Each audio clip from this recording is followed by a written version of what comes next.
How are you? I'm fine. Who are you? Who are you? Can I go to the airport?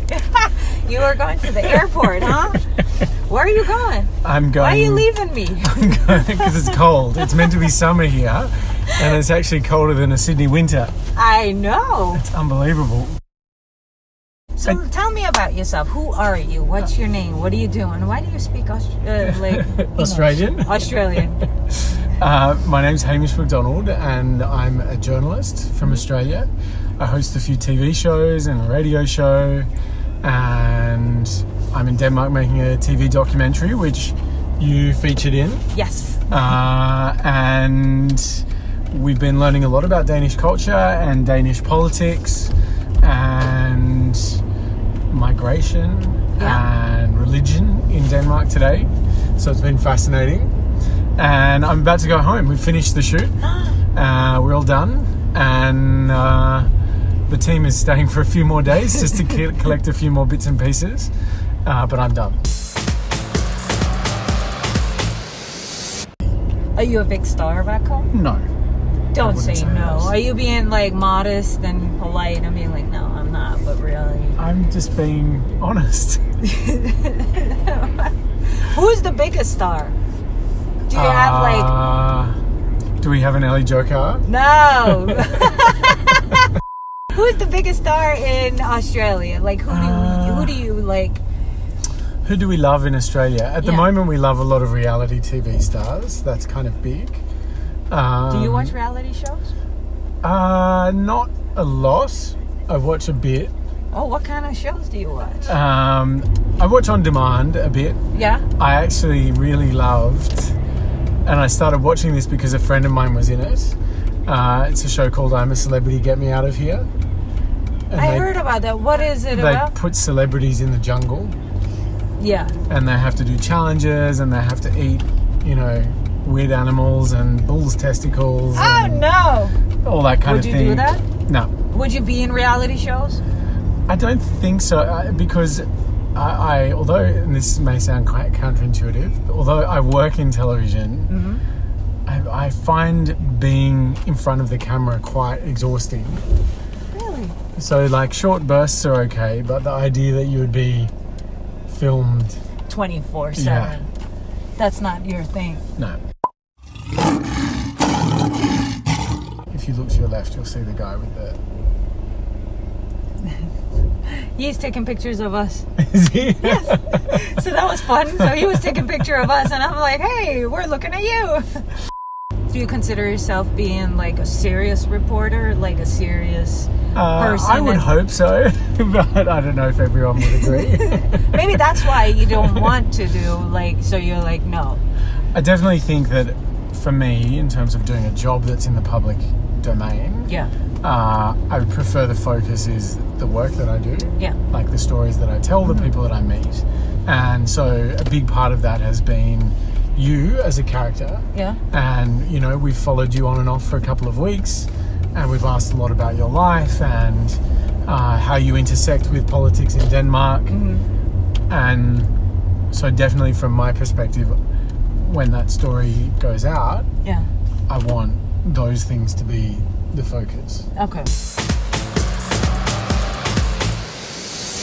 So what's the scariest place you've been?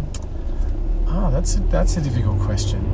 As in, where have I been the most fearful for my safety? Yeah. Is that what you mean? I lost my phone. But I think actually in Egypt during the revolution, Ontario Square. In 2011, so this was like the start of the Arab Spring. I think there was a period where it went so crazy in Cairo that you were in genuine danger. But really? What was scary about it was that you couldn't tell whether people were on one side or the other. So now you know how I feel. Yeah.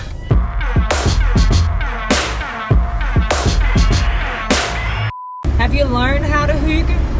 I don't know if I've learned how to hygge. Can you learn how to hygge? I don't know. I think you can. Right. Skinny bitch or tequila? What's in a skinny beer? Oh, I like vodka soda. Yes. Probably that. Sparkling Not water. tequila. No tequila? No. Summer or winter? Summer. Definitely summer. Yeah. Would you do anything else than what you do? Be a journalist? Is there anything else? What else? I'd like to be a landscape gardener.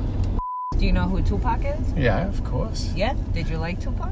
I wouldn't say like that is like on my playlist. Come on, you'd be throwing like, yo, No. I obviously have not a gangster bone in my body.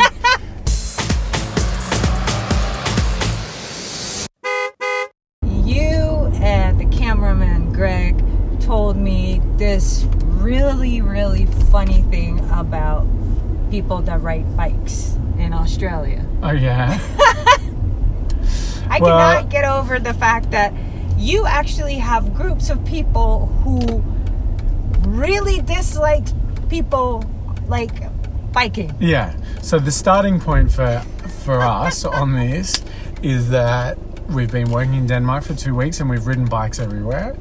And it's been great, and we hire bikes and ride them to dinner at night and ride them to meet you, and it's been lovely. It's really easy to get around, and it seems like everyone in Denmark rides a bike pretty much. Yes.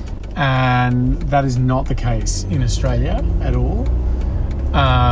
There is a really strong anti-bike culture. And we have something called talkback radio. And one of the topics that they often talk about on these talkback radio programs is cyclists.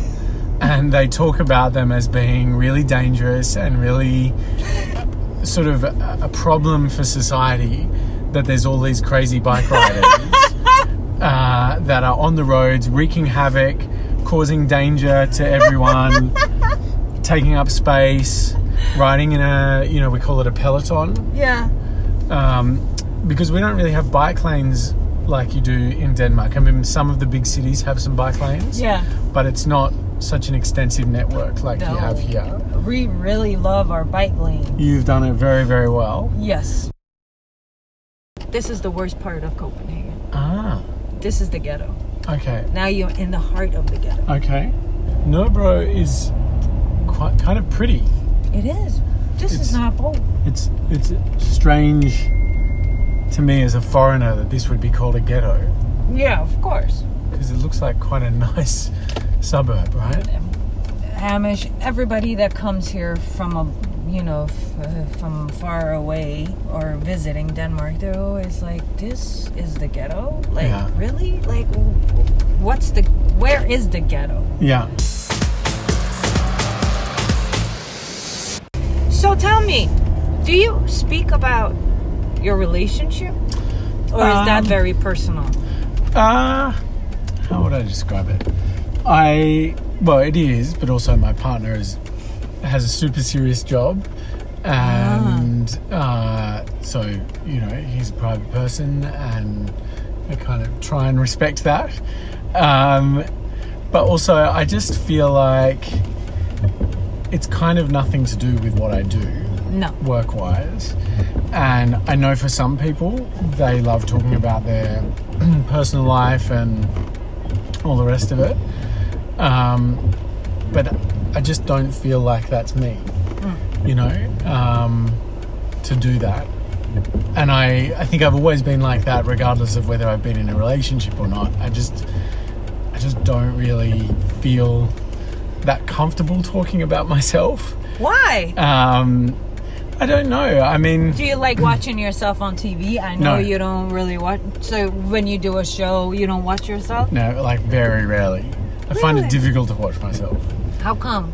Are you an insecure person? No, I think... How would I describe it? If I watch things that I do or listen to them, all I hear and see is how I could have done it better. Yes. So, yeah. So that's basically... It's not a pleasant experience watching it, because I just watch what I do or listen to what I do, and all I feel is embarrassed, thinking, oh God, I shouldn't have that's said so that. bad, So my most comfortable sort of position in any scenario is to kind of be in the corner watching and asking questions. Oh, kiss and fly. Yes. That's so sweet. I know. Are we going to kiss and fly? Yes. I don't know who's kissing and who, but I know you're flying. So the fly is me or you're flying off? Hamish. Thank you. Thanks for my lift. You're welcome, babe. So nice to meet you. It was a pleasure Thank you very meeting much. you. Send my love to your mum. Yes, I will. Behave yourself. I always do. Do you? I See ya. try. Ciao. Ciao. I'll get my bags from the back. Yes.